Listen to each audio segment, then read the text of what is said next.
All right, so we are recording our lecture today. So just a couple of updates. Number one, for anybody who is supposed to recertify with their national registry by the end of the month, and you've affiliated with us, you're all green in the national registry for your Con Ed. I still don't know why it won't let me just to put in a trauma course or a cardiac course and break that out.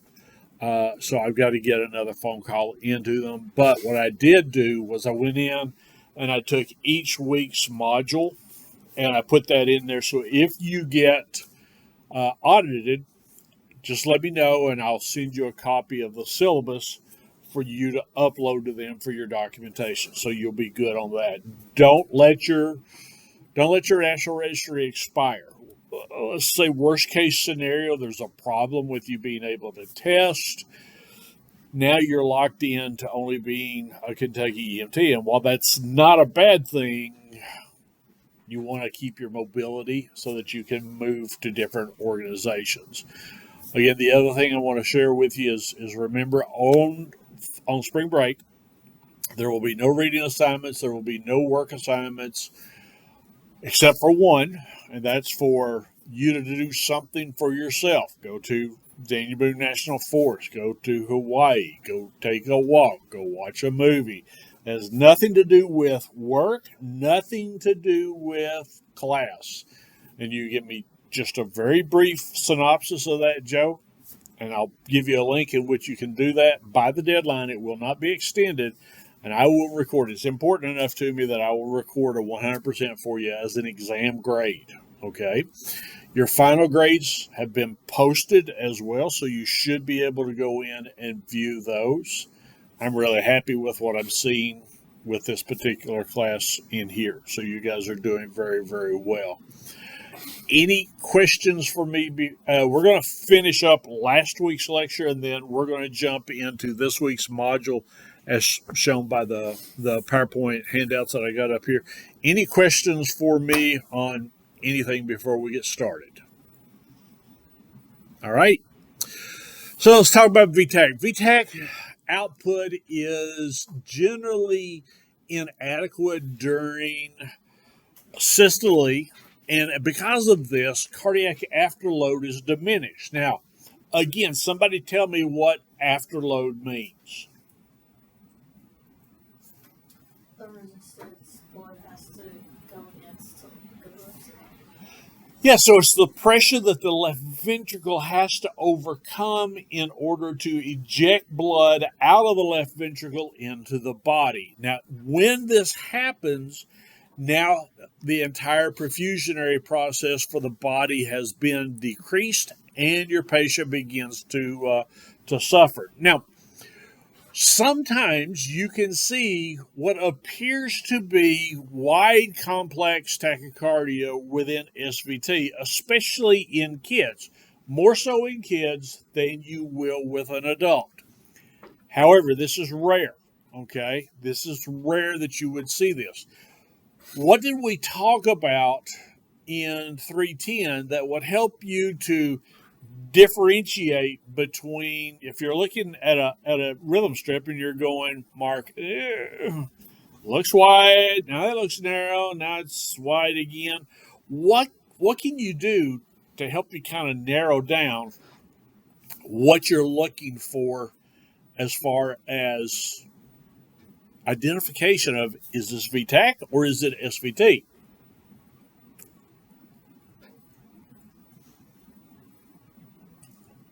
Come on, wake up, everybody. I know it's Monday. SVT would usually be faster, right? Not necessarily. VTAC can also be really, really fast as well. So the speed, not so much. But specifically, there's a couple of things. Bella, what can you do? Say it again. So what would you see that would help you to differentiate?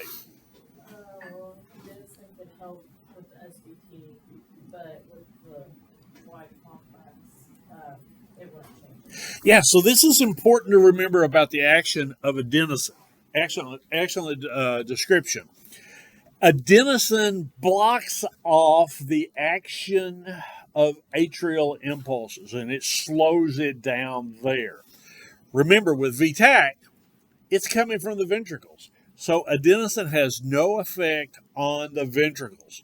So if you give a patient a dose of adenosine and you don't see that slowing down or that period of asystole for your patient, now you're pretty much sure, Claire, that this is going to be a VTAC and you need to be able to treat it. Now understand, just because you see a rapid heart rate on the monitor and the patient is tacking along does not necessarily mean, especially in the pediatric patient, that we're going to treat it. We watch and we treat our patient, not our monitor. Many times kids are okay with having a really rapid heart rate for a very short period of time. By a short period of time, I'm talking like 20 to 30 minutes. So if your patient is hemodynamically stable, we're just basically going to watch that. Now, the other thing that we're looking at are what would be some causes that you think of that could put your patient into a ventricular tachycardia. Again, remembering this is a pediatric patient. Bella. Crying? Probably not into a VTAC. Now, it would definitely crying would raise the heart rate and put them into most likely a sinus tach, but not necessarily a VTAC. So think about what would be some of the most common causes that you would see of VTAC in the pediatric patient. Possibly respiratory complications. Tell me more about why that is a good answer. Respiratory complications tend to be the primary cause of all cardiac issues in pediatric patients. Good, Richard. Very good. Now, think about it this way. When your pediatric patient begins to have respiratory distress moving into respiratory failure, what is the most common rhythm that they will initially present in? Sinus tach. How do we get then to what Richard correctly said as moving from sinus tach into a VTAC?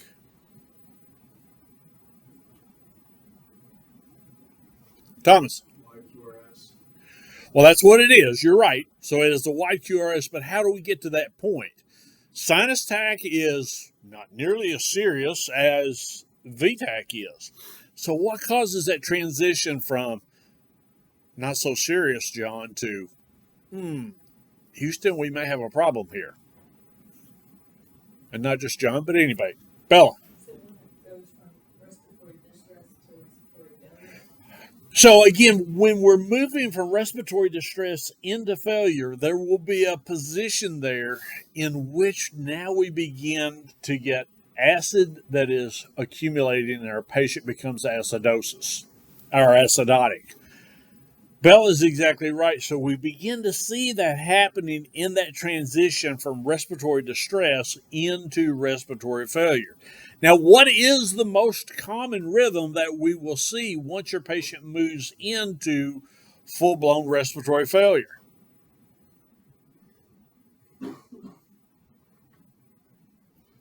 Thomas. Sinus bradycardia, okay, so, or a form of a bradycardia. So yeah, this is exactly what we're looking at. The other things that you want to be assessing for and getting a history on your patient is things such as electrolyte imbalances. What would be some etiologies that would cause electrolyte imbalances in your pediatric patient? Kara. As a result of what? So those are symptoms. You know, it really drives me crazy whenever I see cause of death being reported as cardiac arrest. That's not a cause of death. That is a symptom. It's the ultimate symptom, you know, but there's something that had to cause that cardiac arrest. So in your answer, you're right, but what would be some things that we would need to look for? Infections. Infection. What else? What else, Joe? What would be another common thing in the pediatric patient that could lead them to life-threatening electrolyte imbalances as a result of dehydration?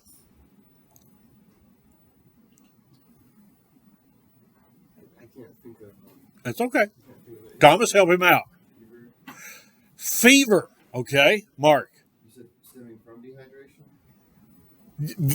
This would lead into dehydration as far as like a diagnosis. Now remember, dehydration is a symptom.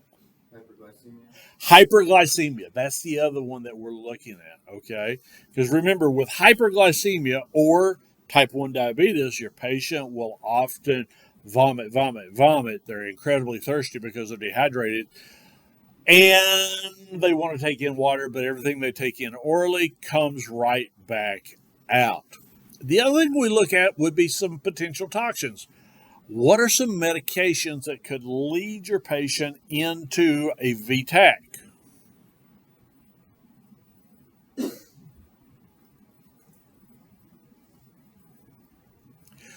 It's going to be a long class. Any kind of stimulant like ADHD meds? Any kind of stimulant would definitely do that, okay? So, again, keep in mind that if you find these kids that are in, say, like a home that is manufacturing meth, all kids need to be transported to the hospital for exposure, not only to that drug, but also to the individual substances that come together to make that drug, in particular, the ammonia that's needed to bring that about. Some other congenital type of problems that we would see here would be long QT syndrome. What is long QT syndrome? And why is that dangerous, not just for a ped patient, but also for our adult patient?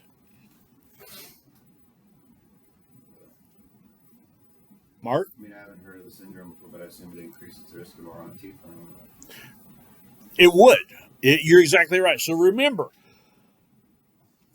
when we're seeing this QRS and with the QT interval begins to get longer and longer and longer, what does the heart have a tendency to do? Anybody but Mark. Thank you, Mark. You guys know this, or you should. What happens as that QT interval continues to expand out? What does the heart have a tendency to do? All the way back to 303. Bella? Yeah, so we'll get an ectopic impulse, and if it hits where, Austin, where do we run into a problem now? Wait, like as far as relative refractory period? Mm-hmm. So if it hits on the relative refractory period of the T wave, now we run the risk of our patient going into either VTAC with or without a pulse or into VFib. So that's that R on T phenomenon. So you want to kind of keep that in mind and you look at it. So generally what we're looking at here is the fact that when we've got unstable, wide, complex tachycardia, what is our treatment for it?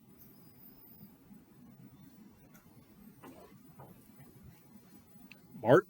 You gotta shock it. And what do we shock it at?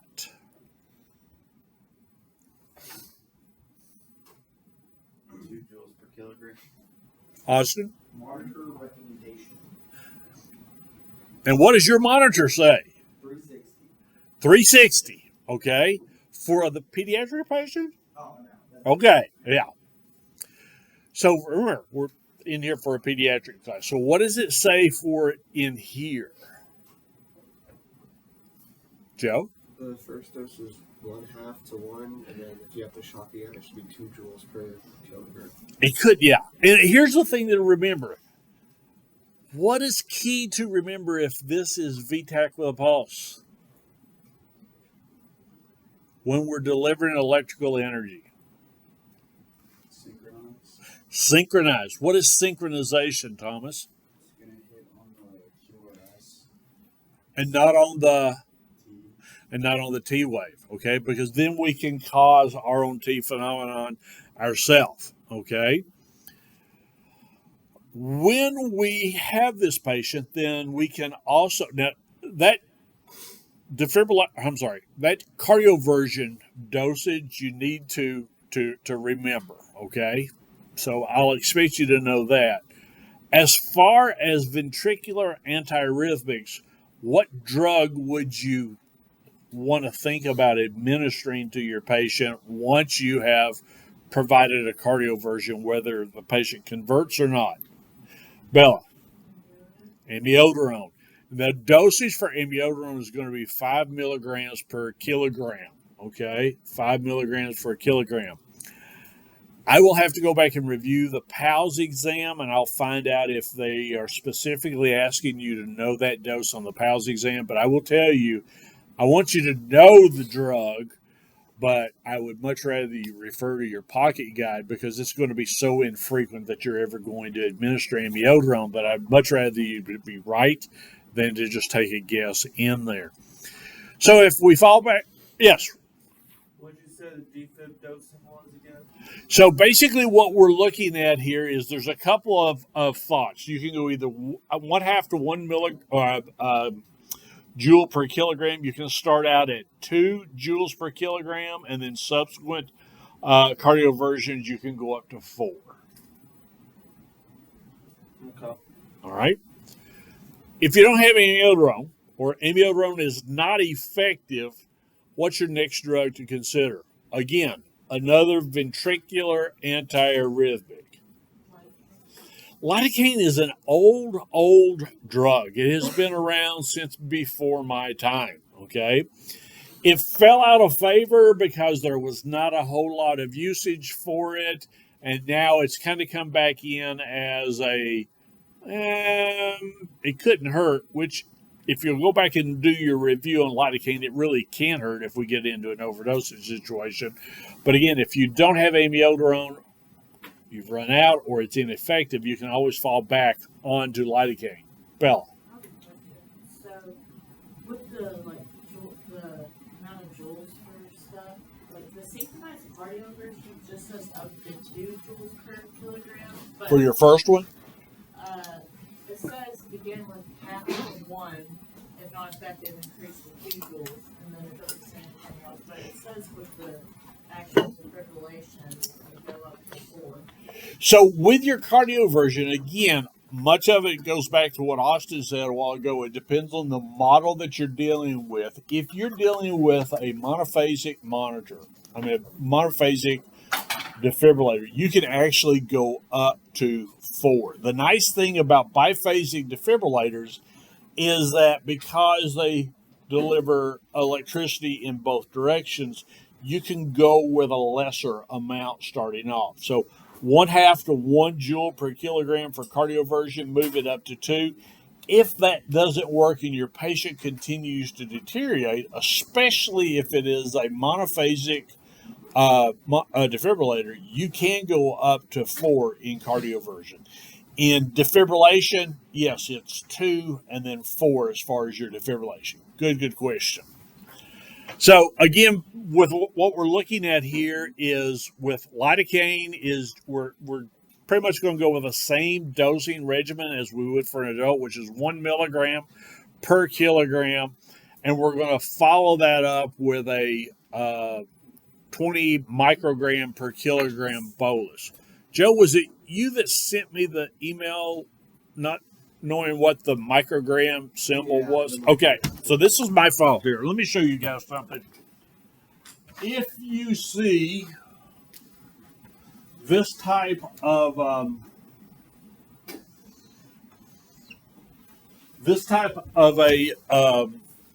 symbol, okay, it looks like kind of a U with a tail on it. That represents microgram. This is old school and we're getting away from it. And so basically, most of the time, this is how it will be presented. So I was really glad, Joe, that you sent that to me because I thought, yeah, Bill, you goober, you forgot to tell them that they may see that in some formulas. All right. Okay.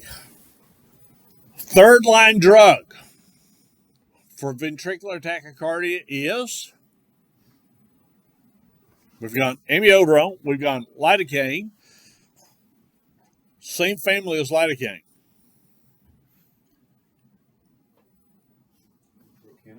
Procainamide. Now, here's the thing about procainamide. If you give adenosine and you're still not certain as to whether this is a wide or narrow complex, procainamide works in both ventricles. So it can also be used as a diagnostic agent. Generally, what we're looking at here is about 10 to 15 milligrams per kilogram, and we want to give that over about 30 minutes. And then we're going to follow that up with a maintenance bolus of somewhere between 20 to 80 micrograms per kilogram per minute drip. Again, don't worry about those dosages, especially when we get as far deep into the weeds as we're talking about with procainamide. I just want you to know that, amiodarone is going to be your first round. If you come in and you want to go with procainamide and then lidocaine, that's perfectly okay. Not a problem at all, because they're both within the same family to help to kind of stop that VTAC that's going on. Now, we've already talked about the use of adenosine, but now let me ask you a question. Adenosine as a diagnostic tool, when should you not utilize that? In what type of situation for your pediatric patient?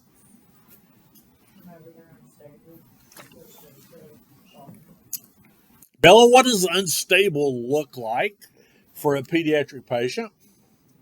They're not, dynamically stable, so they can have either increased respirations or really decreased respirations. Same with the heart rate. Now remember, their heart rate is probably going to be fast, because why else would we be considering adenosine or not? So what would be other signs and symptoms that we would see with this patient? Their skin. What about their skin? If it's diaphoretic, cool, pale. Also, their peripheral pulses aren't strong. So make sure that you're familiar with what an unstable kid looks like, okay? Remember, capillary refill is a little different, especially in young children. How? Longer. Takes longer, okay? Generally, it's about 3 seconds. For us as adults, it's generally going to be about 2 seconds that we're going to take a look at here and we're going to address. With kids, if it's 3 seconds or less, then we consider that okay, all right? So again, if we've got a child that is unstable, we're not going to try to figure it out. We just know that the rate is too fast. Therefore, what's being affected? Preload or afterload? Preload is being negatively affected, and as such, we got to slow it down. And at this point in time, when we've got that unstable child, then we go directly with electricity, okay? VFib, okay? VFib is very uncommon in the pediatric patient. Most of the time, it is more common for your patient to transition quicker, especially very young children, to transition in from either a really fast rhythm into a systole or PEA. But it is definitely going to be life-threatening for the exact same reasons that it would be for an adult. Now, understand. Well, let me back up. What do you think would be the most common cause of VFib in the pediatric patient? Depending upon their age, of course.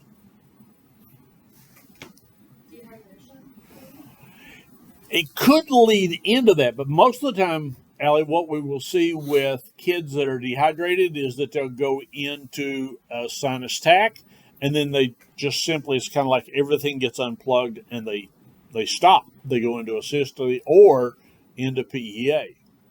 What do you think would be another cause? Respiratory distress or failure. So again, with peds, same as with dehydration, we see this increase in the respiratory rate, and then we see this sudden slowing and going into asystole or PEA. Last one, Richard. Trauma. What kind of trauma?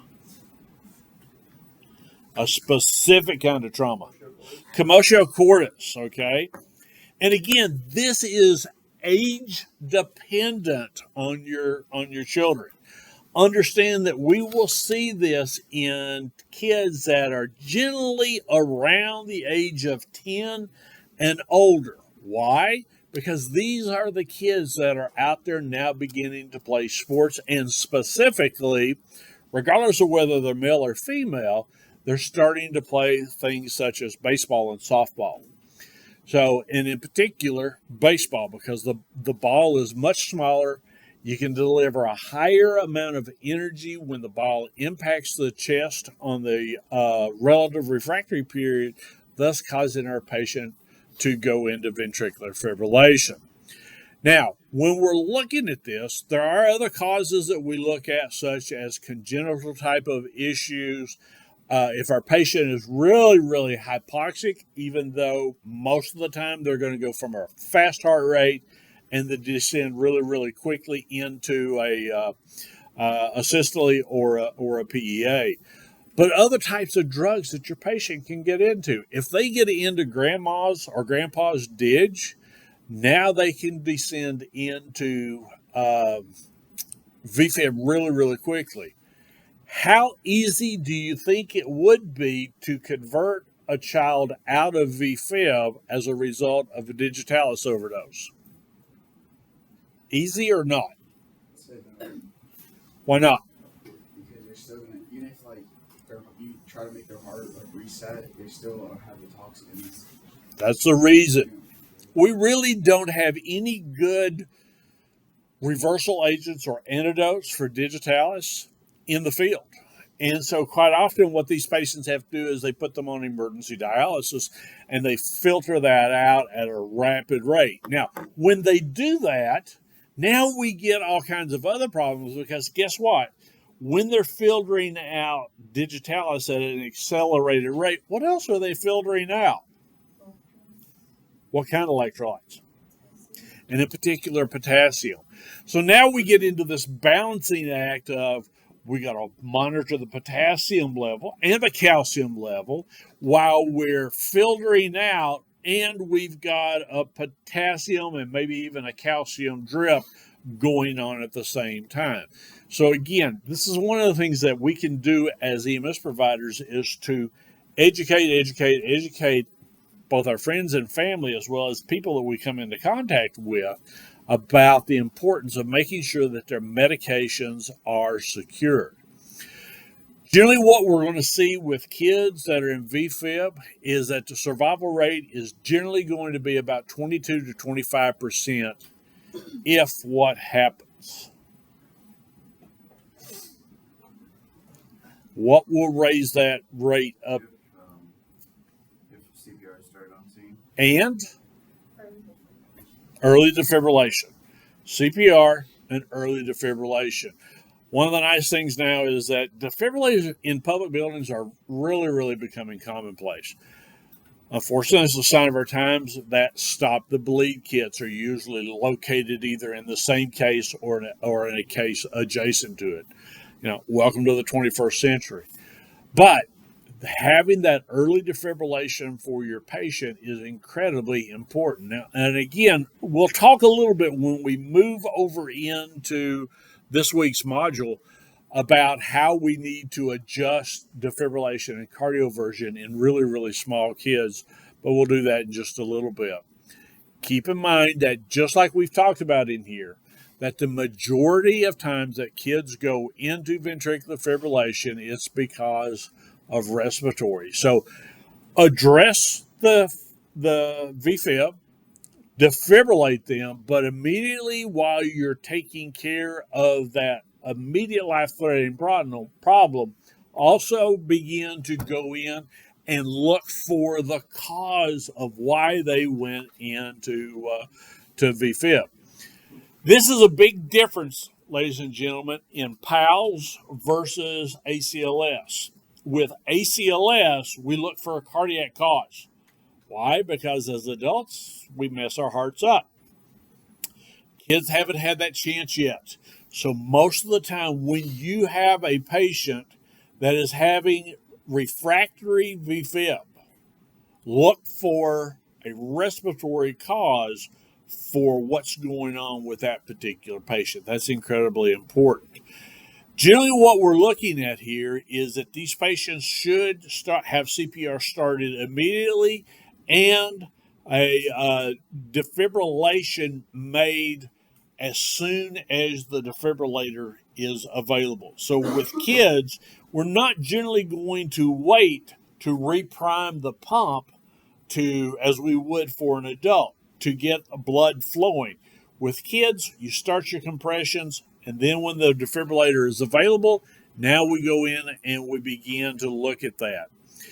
Here's the other thing that's critical for you guys to be able to do, okay? And we did some of this practice back last semester to kind of get you ready for your ACLS. Is you got to be able to know how to operate that defibrillator almost like blindfolded, okay? And so one of the things I would encourage you to do in your labs, talk to Hillary, let her know if you don't feel comfortable with a particular type of defibrillator. Now, most of the time we focus in on either LifePaks or Zols, but if you're working within an agency, if you're riding within an agency that has a different type, maybe they're running a Philips, maybe they're running a ProPak or something along that line, we can simulate those with our iSimulates in there. Don't hesitate to let her know, hey, I'd like to practice defibrillation operations using the iSimulate as this type of monitor. If you're not comfortable doing that, come and see me. I'll work with you and try to set up some time to go in and let you get familiar, because the last thing I want you to do is to go out and stumble through while you're doing your ride time and not know how to operate a monitor and a defibrillator, because that's going to be critical for you as far as, number one, John, for your patient care, but also number two, for your credibility as far as the potential for employers. Oh, by the way, let me stop just a minute. We got employer fair here tomorrow. We got 75 different employers between here and up at Ashland. If you're interested in fire only, they're going to be up at Ashland. I know some fire and EMS agencies that are doing combo will be here. I'm going to send you out more information on that, and maybe kind of like a little game that you can do, and maybe win some prizes that I'll put up as far as going and seeing X number of vendors. So if you're available, if you're here, please come by and see them tomorrow, because this will be a great opportunity. Because guess what, guys? Y'all are in the driver's seat for where you want to go to work and how much you want to earn, okay?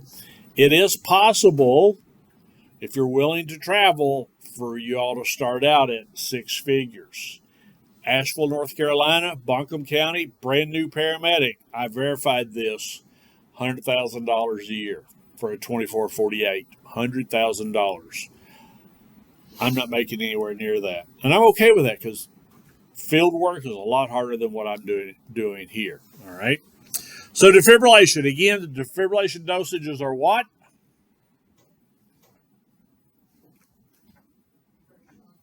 First shock, and then 4, okay? Remember that. 2, and then 4. 2, and then 4. That I will expect you to know, okay? Why? Because you don't have time to look it up. You don't have time to look it up, all right? Yes, Kira.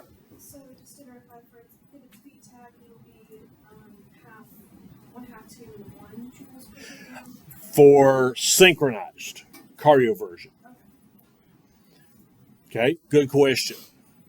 Are everybody comfortable with the difference on the dosage? All right. Now, generally, what we're looking at here, going higher than 4 joules per kilogram is not recommended. Okay.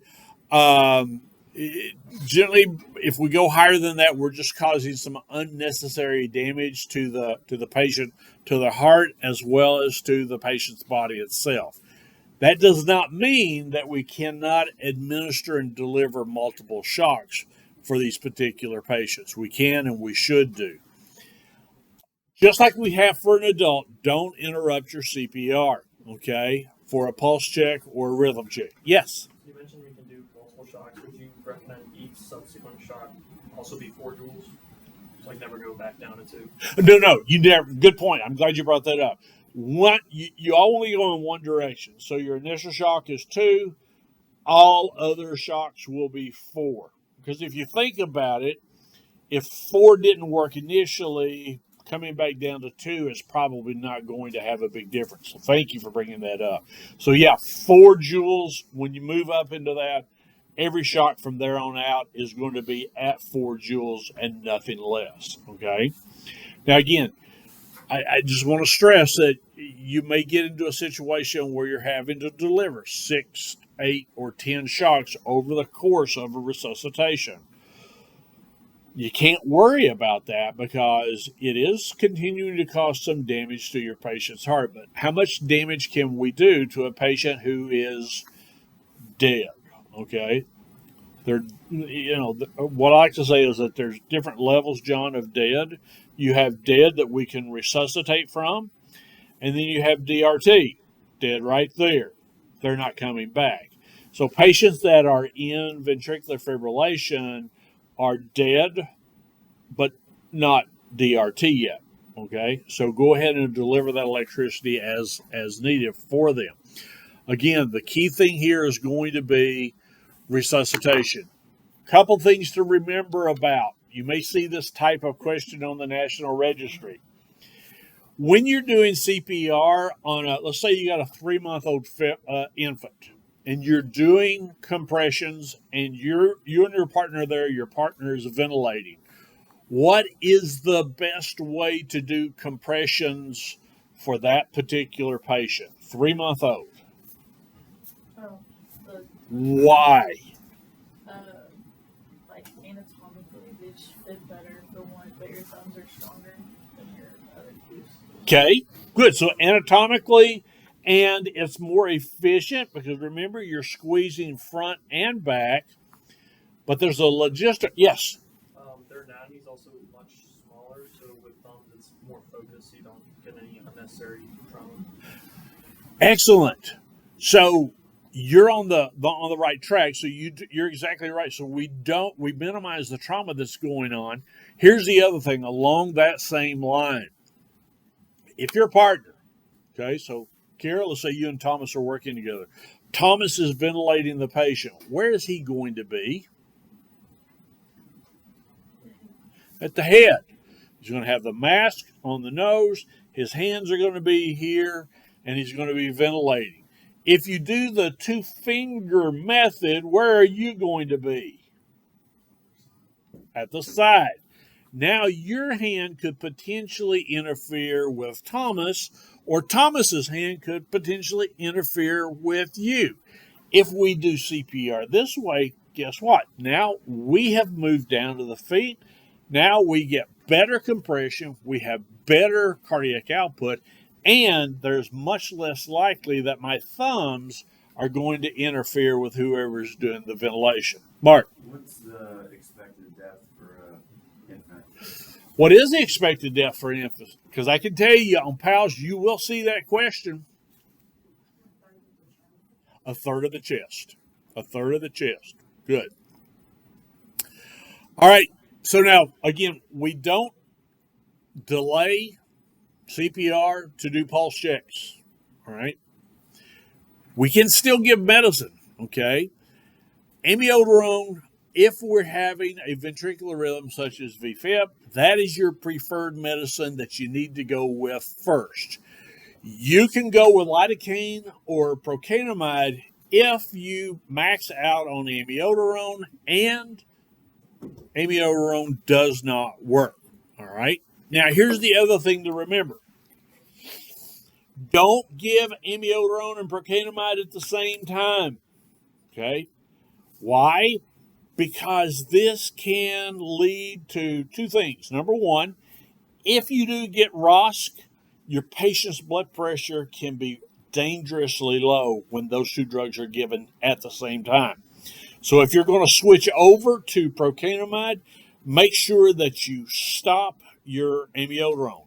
Here's the thing that I would suggest that you would even do farther. Remove the amiodarone out of the patient's IV. Okay? Now, what is one thing that you got to remember about amiodarone and how long it's going to stay in the body?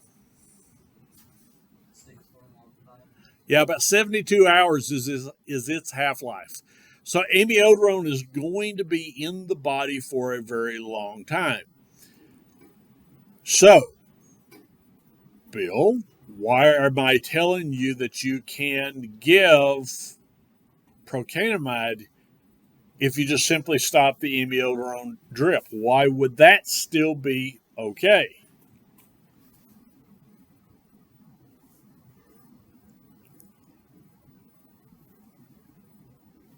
Give me some theories. Yeah. Half-life of amiodarone is 72 hours. Okay? Basically, it means that amiodarone is going to be in the body for weeks. Why did I just say that you could stop the amiodarone and then begin to administer procainamide and it still be safe? When I told you a while ago, if you're administering them both together, it can lead to two big problems. One is a drop in the blood pressure if you get ROSC.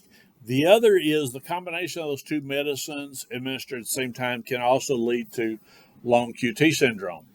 Why would it be safer now that the amiodarone is stopped? Allie? They're not actively interacting together at the same concentration. Okay?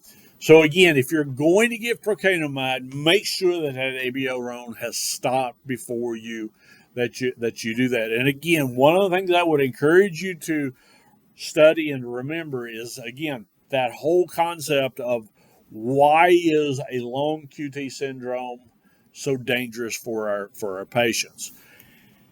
Anybody remember just off the top of your head what I told you the amiodarone dose was for pediatrics? Thank you, Thomas. Excellent. Very, very good. We can give that bolus up to 3 times if we've got a patient in refractory VFib or in VTAC, pulseless VTAC. So we can give that dose up to 3 times. What do I expect you to remember in that regard is, John, amiodarone, we can give it up to 3 times. I won't ask you any questions about the amiodarone dose. I will check the exam and see if PALS expects you to know dosages for not just amiodarone, but for all the drugs that you may come into play here. Now, what role does epi play in the pediatric VFib? Let's back it up. What role does epi play in any patient of any age with VFib? Mark? Helps jumpstart the heart. That's a good way to put it. It does help jumpstart the heart. Tell me more. What does it do?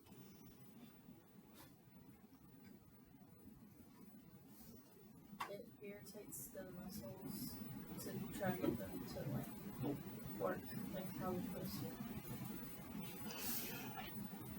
So, Allie. I'm Bella. That's Allie. I'm sorry. I'm having a Monday morning too. So it does stimulate the alpha and the beta receptors. Okay, now remember, the alpha receptors for us are found where?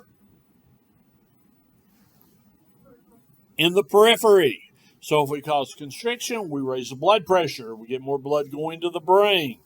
It stimulates the beta 1 and the beta 2 receptors. So by stimulating the beta 2 receptors, it causes what? Bronchodilation. With beta 2 receptors, it stimulates the intensity or the amplitude of that electricity. If you'll remember way back in EMC 303, we talked about when we were learning to read and monitor that we were most concerned about what we saw in a horizontal axis, not so much from a vertical axis, because a horizontal axis was what? Horizontal axis represents what on your monitor? Not, nope, time. Vertical axis represents millivolts. Now, where you're at right now, we are most definitely concerned about that amperage, and we want that amperage to be up, because if it diminishes down, now there's less likely that we can get that into an organized rhythm. Kira, epinephrine helps that to happen. Okay, it makes it so that it's more likely for that to happen. When we're looking at epinephrine, again, this is a drug dose that you need to know is that we are going to administer 0.01 milligrams per kilogram IV or IO every 3 to 5 minutes, just like for an adult. Okay, this basically works out to be 0.1 milliliters per kilogram. So if I ask you, Austin, what's your dosage for epinephrine? You can give me either one of those, okay? 0.01 milligrams per kilogram or 0.1 milliliters per kilogram. Both of them would be correct. Following them down, Richard. Why are you measuring it in milliliters? What if the concentration per vial is different? What concentration would we administer in a patient with VFib? No, I mean like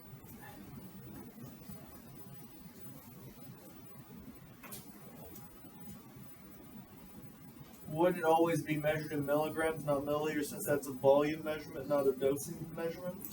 True, but again, if you take that weight-based measurement of milligrams, it equates to 0.1 milliliters per kilogram. And remember, when we're talking about VFib or cardiac arrest, we're always going to be talking about 1 to 10,000 as far as the concentration.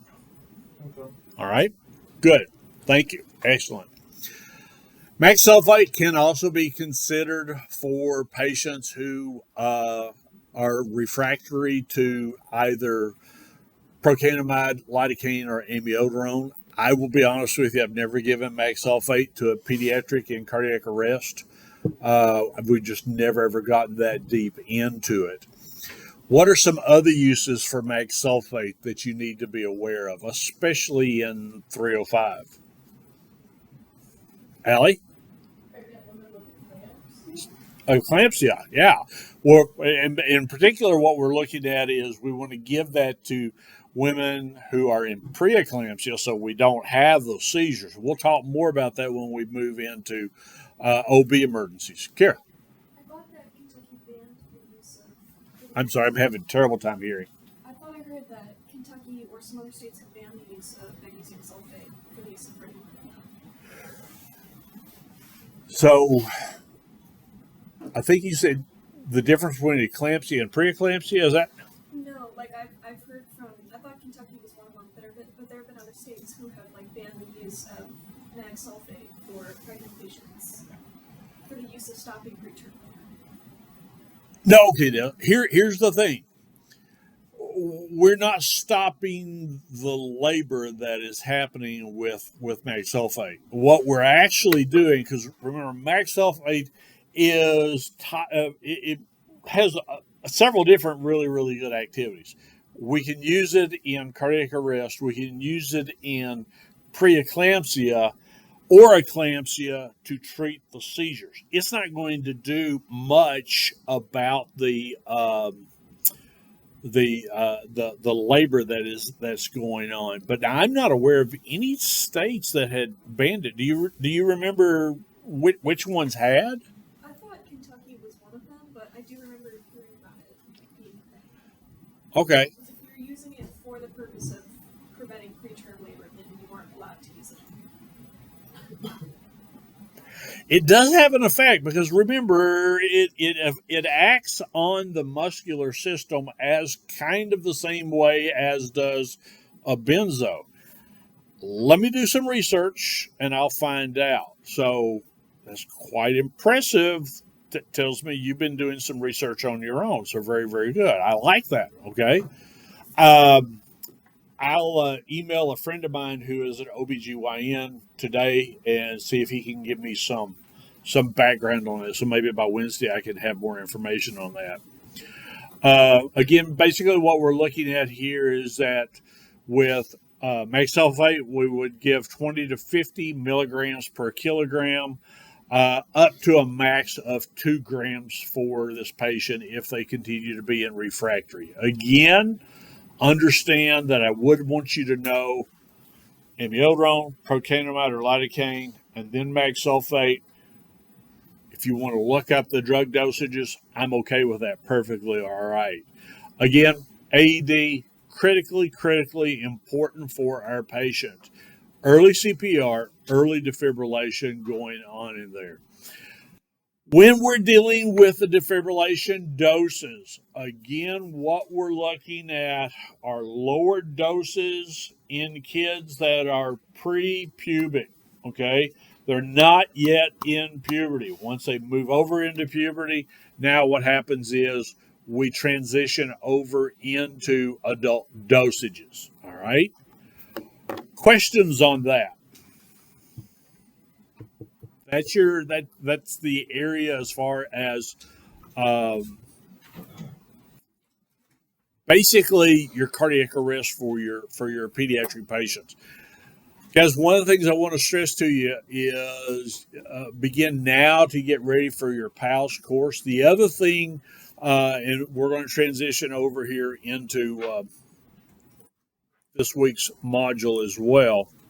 It won't be the week after spring break that we'll have our next exam, but it will be the following week, and my goal is to have your study guide up by Wednesday so that you can begin to review for that. If you've stayed current with all of your information as far as the study goes, as far as this part of it, you'll be fine.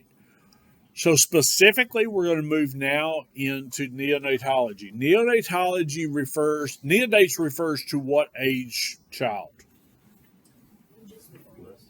Say it again. Just born up to what? 1 month. Okay. So we're talking about neonates 1 month old or less. Generally, what we're doing here is keep in mind just kind of a brief review of some of the developmental characteristics that we would see here. Basically, what we're seeing is that kids that come out that are just initially born, keep in mind that you got 2 patients, okay? Claire, with these, you've got at least 2 patients. If you got twins, you got 3, okay? You've got both mom and you've got baby, and both of them are your primary patients. One of the things I like to say is that you also have secondary patients in any type of emergency that you need to be cognizant of, Ahmad, and that is the family and the bystanders. That doesn't mean that we can divert our attention from our primary patient to address what's going on over here, but we can't forget about those people over here as well. What are some types of emergencies that you may see in field deliveries, whether they're premature or not? What's one big thing that you got to take into consideration with any kind of a field delivery? Temperature. Good, Richard.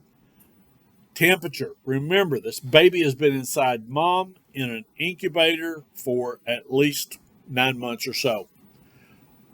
Temperature controlled. The baby has not had to do anything as far as to maintain its temperature. And now, all of a sudden, poof, the baby is out on its own. It does not have good insulation. The fat that the baby has is brown fat. Brown fat is not a good insulator. It will convert over to yellow fat as the child ages over the course of the next 6 months or so.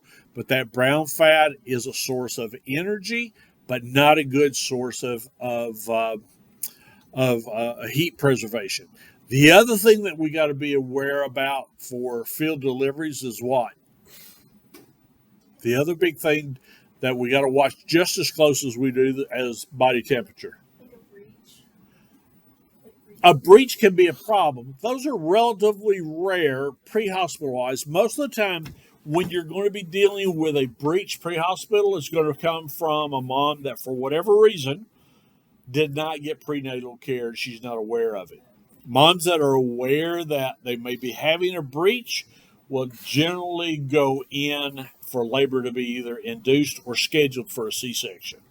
But what would be the other thing? We've talked about it for the last hour.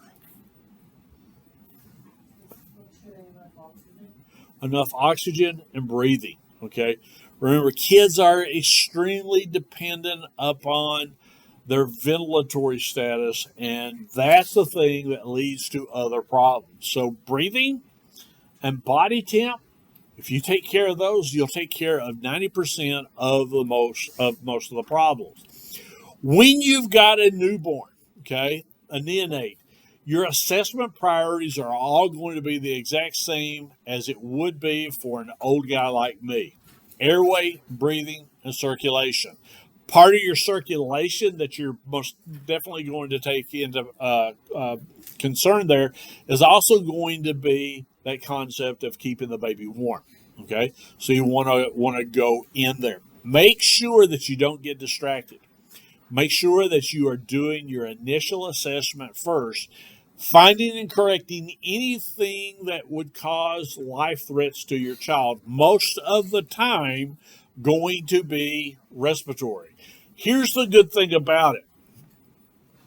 Most field deliveries, although they can be scary, most of them are normal deliveries that require little more than wrapping the baby up, giving it to mom, letting her hold it skin to skin contact, and make sure that you are suctioning on a regular basis. Keep in mind that, again, when the child is born, we suction out. We'll talk more about that in a little bit.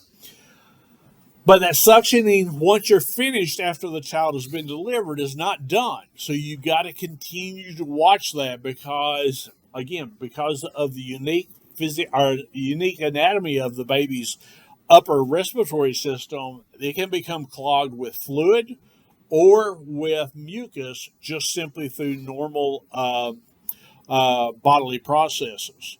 So keeping the airway clear, keeping the baby warm is a really, really good thing to do.